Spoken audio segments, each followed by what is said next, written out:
بسم اللہ الرحمن الرحیم۔ السلام علیکم ناظرین۔ چیف جسٹس کو 500 ارب دینے کی آفر پر ملک ریاض نے کتنے ارب دینے کی پیشکش کر دی؟ چیف جسٹس نے کیا جواب دیا؟ خبر کی تفصیلات میں جانے سے پہلے چینل کو سبسکرائب ضرور کر لیں۔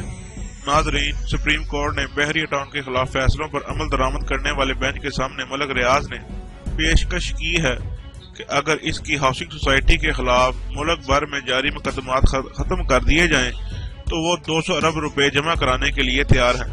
ذرائع کے مطابق بحریہ ٹاؤن نے اپنے خلاف تینوں مقدمات کے فیصلوں کے نتیجے میں 200 ارب روپے جمع کرانے کی پیشکش کی تو جسٹس عظمت سعید نے کہا کہ صرف کراچی بحریہ ٹاؤن کو 2004 میں 285 ارب روپے جرمانہ عائد کیا گیا تھا۔ عمل درآمد بینچ کے سربراہ جسٹس عظمت سعید نے کہا کہ اگر جرمانے کی رقم 40% بڑھائی تو رقم 300 ارب سے زائد بنتی ہے۔ ذرائع کے مطابق جسٹس عظمت سعید نے کہا کہ تینوں کیسوں کراچی، مری، راول پنڈی کے الگ الگ فیصلے آئے تھے، کراچی کے الگ پیشکش کریں۔